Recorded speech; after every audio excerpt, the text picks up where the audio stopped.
Let us learn language में आपका हार्दिक स्वागत है।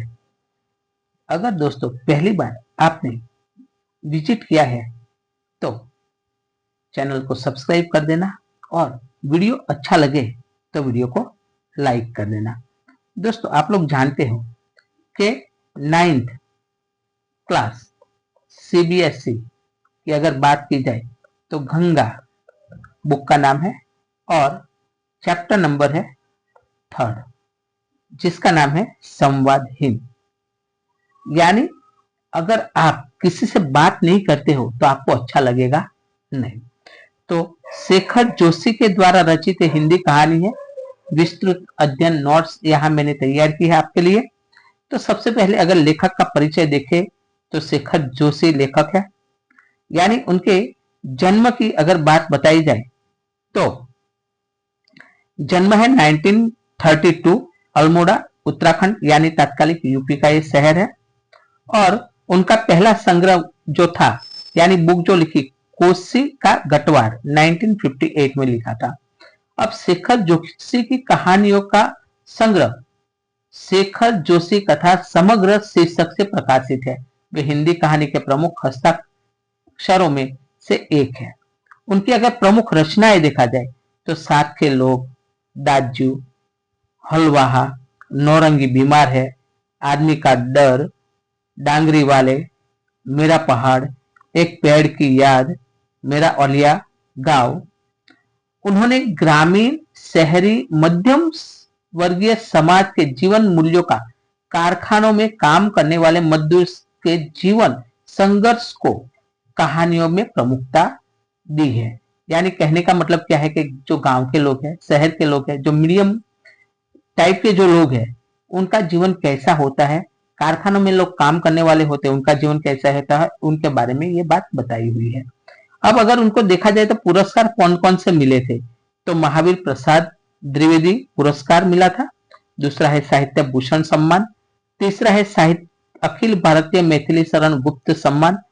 चौथा है श्रीलाल शुक्ल स्मृति इफ्को साहित्य पुरस्कार। अब उनकी विशेषता हमने देखा, एक ग्रामीण और शहरी मध्यम वर्गीय समाज प्लस कारखानों के मजदूरों का जीवन संघर्ष कैसा होता है वही। यानी उनका निधन हो गया 2022 में। अब अगर कहानी का अगर सारांश देखा जाए तो यहाँ एक तोता है, एक तोता, और दूसरा कौन है, ताई है। वो दोनों की बात जो है बहुत अच्छी तरह से क्या है उनका वर्णन बताया गया है। चलो, तो संवादी शेखर जोशी की एक संवेदनशील और मार्मिक कहानी है।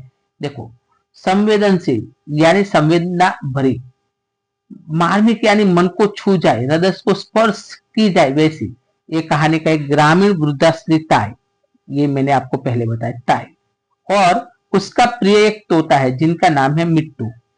ये ताई और मिट्टू के बीच का जो प्रेम है उनका वर्णन किया गया और कैसा अद्वितीय संबंध है, मतलब उनके जैसा दूसरे का किसी का संबंध होगा नहीं। यह कहानी मानव समाज में व्याप्त अकेलेपन, पलायन और आदर्श एवं यथार्थ के द्वंद्व को उजागर करती है। तो देखो दोस्तों, मैं आपको यहाँ एक बात बताना चाहूंगा। अकेलेपन यानी ताई जो है वो ताई घर में अकेली है, और पलायन मीन्स उनके बेटे बेटी है वो पलायन मतलब शहर में चले गए हैं। तब ये ताई के साथ संवाद करने वाले कोई नहीं है, और वो एक तोते को लाती है। गणपत नाम का एक व्यक्ति है, वो क्या करता है, तोता उनको देता है, और वो तोते के साथ पहले क्या है कि बहुत अच्छी तरह से बातें करती। पहले तो उनको अच्छा नहीं लगा, लेकिन बाद में धीरे धीरे उससे इतनी बातें करने लगते हैं और तोता भी उनका मन बहला लेता है। उनको ऐसा लगता है कि बस यही मेरा एक परिवार है, ऐसा उनको महसूस होता है। पहले ताई क्या करती थी, खुद के लिए खाना नहीं बनाती थी, चलो भाई चल जाएगा, लेकिन अभी ताई क्या कर रही है, जल्दी खाना बनाती रही है। किसके लिए, मिट्टू के लिए। क्यों, क्योंकि वो तो भूखी सो जाती, लेकिन मिट्टू कैसे भूखा सो जाता है, इसलिए। तो शुरुआत करते हैं, ताई एक बड़े घर में अकेली रहती है। देखो उनका घर बड़ा था, अकेले, बेटे बेटियां शहर चले गए हैं, यानी उनके पुत्र परिवार सब थे, नौकर चाकर सब थे, खेती बाड़ी भी थी, लेकिन ये सब क्या हो गई, खत्म हो गई। अब आप लोगों को मालूम है जो बेटे बेटियां शहर चले जाते हैं और घर में सिर्फ ताई अकेली है, तो उनको ये सब क्यों चाहिए? इसलिए वो क्या करते हैं कि जो नौकर चाकर वो सब उन्होंने घर से मतलब क्या है अलविदा कर दिए और अकेली रहती है। लेकिन क्या होता है कि अकेली हो गई थी, इसीलिए गणपत नाम का एक जो व्यक्ति है वो व्यक्ति क्या करता है, मिट्टू को लाके देता है, यानी मिट्टू का आगमन हो गया, ये है मिट्टू हमारा, बरोबर। और ताई के लिए पहाड़ी तोता लाया। ताई की सारी ममता अब मिट्टू पर उमड़ने लगी। यानी क्या है कि शुरुआत तो उन्होंने थोड़ा लगा होगा, लेकिन बाद में इतना प्रेम करने लगी, इतना प्रेम करने लगी कि दोनों क्या है एक दूसरे के बिना अधूरे थे, ऐसा लगने लगा था। अब हम बात करते हैं उनका दैनिक जीवन की बात कर दे, तो दैनिक जीवन के अंदर अगर हम देखें तो मिट्टू ताई का पाठ दोहराता था। यानी ताई जैसा बोलती थी हर हर गंगे, तो मिट्टू भी बोलता था हर हर गंगे। ताई बोलती थी सीताराम बोलो, राम राम बोलो, तो क्या है मिट्टू भी इस तरह से बोलता था सीताराम बोलो, राम राम बोलो। दोनों के बीच अब क्या है प्रेम पूर्ण संवाद होने लगा। लेकिन हुआ क्या, तो उनका जो प्रेम पूर्ण संवाद है वो लंबा टिका नहीं। क्यों? क्योंकि ताई जो थी वो ताई धार्मिक भी थी, इसलिए वहां से किसने बोला कि भाई चलो ताई आप कुंभ मेले में प्रयागराज में स्नान करके आ जाओ, आपके जो पाप होंगे वो धुल जाएंगे। एक्चुअली पाप धुलेंगे नहीं धुलेंगे वो बात तो साइड की, लेकिन कुंभ मेले में जाना सबकी इच्छा होती है। तो ताई ने सोचा कि चलो भाई मैं भी चली जाऊं। तो लेकिन वो थोड़े समय के लिए क्या है कि ये हो गई, बेचैन हो गई, अरे मैं चली जाऊंगी और अगर ये मिट्टू अकेला रहेगा तो क्या होगा। तो उन्होंने सोचा कि चलो भाई मैं मिट्टू को भी ले जाऊं साथ में। लेकिन क्या हुआ कि किसी ने बताया कि ताई उनका भी टिकट लगेगा। ताई ने सोचा अरे टिकट लगेगा, हाँ किसी ने मजाक किया होगा, अतिशयोक्ति की होगी। लेकिन वो टिकट भी लेने के लिए तैयार थी।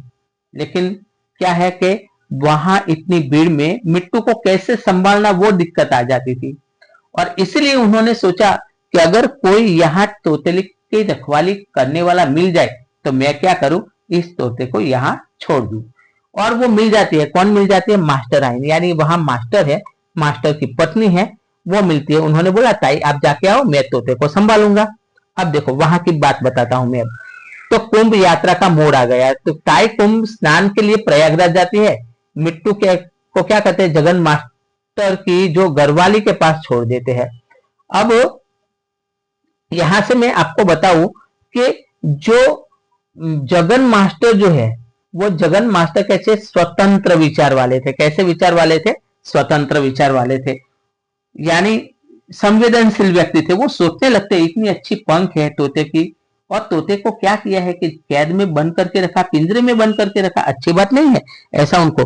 और वो क्या करने लगे कि वो गीता पढ़ते थे, गीता पढ़ते पढ़ते उनका ध्यान मिट्टू की तरफ जाता है और वो सोचने लगता है कि उनको कैद करके रखा है वो अच्छी बात नहीं है। और वो क्या करते हैं धीरे धीरे एक के बाद एक दिन उनको पिंजरा खोल देते हैं, दूसरे दिन उनको उड़ाने की कोशिश करते हैं। ऐसे करके उनको क्या किया कि वो पंख फड़फड़ाते थे, उड़ते थे, फिर पेड़ की डाली पर। और एक दिन तो क्या हो गया कि तोता उड़ गया, यानी मिट्टू को उड़ाने ही चाहता था। अब मिट्टू को क्या मिल गई, आजादी मिल गई। अब वो कैद में से क्या हो गया, आजाद हो गया। अब मिट्टू का उड़ान। जगन मास्टर स्वतंत्र विचार वाले व्यक्ति से पिंजरे का दरवाजा खोल दिया और मिट्टू उड़ जाता है। अब गणपत एक नया तोता लाता है। अब क्या है कि सोचने लगे, मास्टराइन बोलने लगी मास्टर को, अरे आपने तोते को उड़ा दिया, अब बेचारी ताया आएगी तो क्या करेगी, वो तो अकेली है, वही उनका जीने का सहारा था। अब मास्टर को लगा कि सही बात है, मैंने आपको बताया कैसे से संवेदनशील व्यक्ति थे, कौन के मास्टर। यानी एक तरफ उनको विचार आया कि तोता को कैद करके रखना चाहिए नहीं, और दूसरी तरफ विचार आया कि अब ताई क्या करेगी। तो गणपत जो व्यक्ति है वो सलाह देता है कि मैं एक और तोता ले आता हूं और आपको दे देता हूं। यानी क्या है कि ताई को आप ये तोता दे देना, और ताई को हमें क्या रखना है, भ्रम में रखना है, मतलब ये आपका ही तोता है। लेकिन होता क्या है, अब मास्टर जी है, यानी मास्टर जी सोचने लगे कि चलो भाई, उनको ये तोते को ट्रेनिंग को देनी पड़ेगी ना, राम राम कहो, सीताराम कहो, हर हर गंगे, ये ट्रेनिंग तो देनी पड़ेगी ना। अब ये क्या करता है, तोते को ट्रेनिंग देने में जुट गए। रोज क्या करते हैं, जगन मास्टर ट्रेनिंग देते हैं, लेकिन तोता कुछ बोलता नहीं है। अंत में ताय आती है। ताई ने लौटा, पर नया तोता उसे पहचानता नहीं। ये तोता कैसे पहचानेंगे ताई को, है? ताई तो एहसास होता है कि यह उसका मिट्टू नहीं। उनको लगा कि भाई ये तोता मेरा नहीं है। क्यों? क्योंकि कभी कभी क्या करती थी कि ताई और तोता झगड़ता भी थे, है? यानी मिट्टू क्या करते थे, झगड़ते भी थे। क्यों? क्योंकि अगर कभी कभी क्या है, मिट्टू ताई को डांट भी देता था और ताई बोलती मर दो गुस्से में आके, तो तोता भी सामने बोल जाता था, एक बार नहीं 2 बार, तू मर ऐसा। तो आप सोच सकते हो कि दोनों के बीच जो जो रिश्ता था वो कैसा था, बहुत अच्छा था, गहरा था। अभी ये तोता है वो बोलता नहीं है, तो ताई को पता चल गया कि भाई ये तोता मेरा नहीं है। अब यही तक कहानी है। अब पात्र परिचय की मैं आपको बात बताऊं, चरित्र चित्रण की, तो ताई है और वो भी मुख्य पात्र है, मिट्टू है वो भी मुख्य पात्र है। अब दोनों की अगर मैं कंपेयर आपको करके बताऊं तो ताई जो है वो वृद्ध है, बराबर, अकेली ग्रामीण महिला। अकेली क्यों, मैंने आपको पहले ही बता दिया कि उनके जो बेटे बेटियां जो थे शहर में चले गए हैं। जबकि मिट्टू पहाड़ी तोता है, कुशाग्र बुद्धि, कुशाग्र मीन्स बुद्धिमान। क्यों? क्योंकि जैसा ताई बोलती थी वैसे वो नकल कर लेता था, वो याद रख लेता था। पहले वो समृद्ध घर की स्वामिनी, मतलब मैंने आपको पहले बताया कि ये जो ताई जो थी, उनके जो बच्चे थे, पूरा घर हरा भरा था, जमीन थी, नौकर चाकर थे। लेकिन जब बच्चे शहर चले गए तो वो क्या है कि अकेले रह गई। अब ताई का पाठ हुबहू दोहराता था, जैसे उन्होंने बोलते थे हर हर गंगे, तो तोता भी बोलता था हर हर गंगे। अब ममता और स्नेह से भरी। अब देखो, मैंने आपको पहले एक और बात बताई कि जो पहले खुद के लिए खाना नहीं बनाती थी, लेकिन अभी क्या तोते के लिए खाना बनाने लगी। किसके खेत में हरी मिर्चियां वो भी जानने लगी। और ताई के अकेलेपन का सहारा था। क्यों? तोता आया तो ताई को अच्छा लगने लगा। क्यों? क्योंकि खुद के लिए खाना नहीं बनाती, अब तोते के लिए भी बनाती और खुद भी खाती है। अत्यंत भावुक और संवेदनशील, यानी किसी ने हमें, मैंने आपको एक बात बताई ना कि किसी ने बोला, मजाक किया कि ताई उनका रेलवे में टिकट लगेगा, तो क्या है थोड़ी भावुक हो जाती है, फिर बोलते हैं कोई बात नहीं है, उनके लिए मैं टिकट भी ले लूंगी। लेकिन उनको संभालना कैसे इतनी भीड़ में, तो भावुक भी है और संवेदनशील, यानी संवाद का माध्यम ममता का केंद्र है। धार्मिक प्रवृत्ति वाली, यानी कुंभ स्थान जाने के लिए तैयार हो जाती है। मिट्टू के बिना एक पल न रह पाने वाली व्यक्ति ये है। और ये उड़ान स्वतंत्र की चाह, यानी प्रतीक, यानी हम लोग जानते हैं तोते जो होते हैं, पक्षी होते हैं, वह स्वतंत्र होते हैं, उड़ने की चाह होती है। अकेलेपन का प्रतीक है ये, और एक भावनात्मक संबंध देने वाला सक्षम है। अब हम कंपेयर कर लेते हैं जगन मास्टर और उनकी वाइफ घरवाली जगन मास्टर, यानी मास्टर आइन, यानी उनकी कंपेयर करता है। तो मास्टर स्वतंत्र विचार वाले व्यक्ति, क्योंकि तोते को उड़ा दिया। दूसरों की स्वतंत्र का सम्मान करते थे, मतलब हमेशा स्वतंत्र रहना चाहिए। जबकि बिना पति की सलाह ताई की जिम्मेदारी ले लेती है, यानी उन्होंने जगन मास्टर को पूछा नहीं कि मैं उनकी क्या है कि तोता लू संभालू तो चलेगा, यानी उनके मन में आ गया मैं ले क्या है संभाल लूंगी, तो ऐसा सोच लिया। अब पिंजरे में मिट्टू को देखकर बेचैन हो जाते हैं जगन मास्टर, जबकि ये जो है व्यवहारिक और सहयोगी स्वभाव वाली है। आदर्शवादी, पाप मोचन की भावना, मतलब क्या है कि पाप में कोई व्यक्ति गिरना चाहिए नहीं, वैसी सोच। अब कहानी में नाम नहीं है, पहचान का प्रश्न है। नया तोता सिखाने में वो घंटे लगा देते हैं। मैंने आपको बताया ना कि क्या है कि जब नया तोता लाके गणपत देता है तो वो क्या करते हैं कि बार बार वो तोते को सिखाने जाते हैं, रट्टा मरवाने जाते हैं, लेकिन क्या है कि रट्टा मारता नहीं है। अब गणपत वह व्यक्ति जो मिट्टू लाया था और जिसने बाद में नया तोता लाने का क्या दिया था, सुझाव दिया था कि भाई तुम दूसरे तोता ले आओ।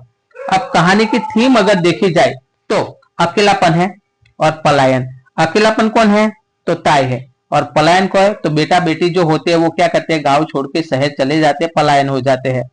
यानी परिवार से दूरी का दर्द है और ग्रामीण विघटन है। मानव पशु संबंध है, यानी इंसान और पक्षी के बीच भावात्मक जुड़ाव की गहराई है। और मिट्टू का उड़ान बंधन से मुक्ति की चाह का प्रतीक है। अब आदर्श बनाम यथार्थ देखा जाए तो जगन मास्टर के आदर्श और ताई के यथार्थ द्वंद्व है।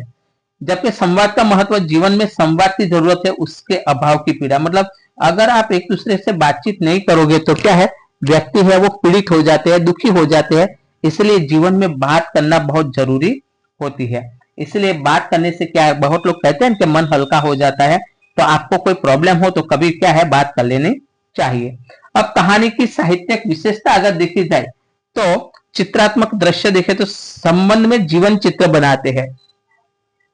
उदाहरण के एक बात बताए तो मिट्टू एक डाल से दूसरी डाल पर और एक पेड़ से दूसरे पेड़ पर अपने पंख तोड़ने में मशगूल थे। यानी तोते को उड़ाते हैं तब उनको ऐसा लगता है कि चलो एक डाल से दूसरी डाल चले जाए। संवादात्मक देखा जाए तो पात्रों के बीच बातचीत में कथा का विकास होता है। राम कहो सीताराम कहो। अब पुनरुक्ति यानी बार बार क्या है कि शब्दों आते हैं कि शब्दों की बार बार पुनरावृत्ति से भाव तीव्रता हो जाता है। कटेगी कटेगी कटेगी, यानी तोता बोलता है मिट्टू पूछती है ताई के मिट्टू बता अब एक जिंदगी कैसे कटेगी, तो वो मिट्टू बोलता था कटेगी कटेगी कटेगी, ऐसा बोलता था।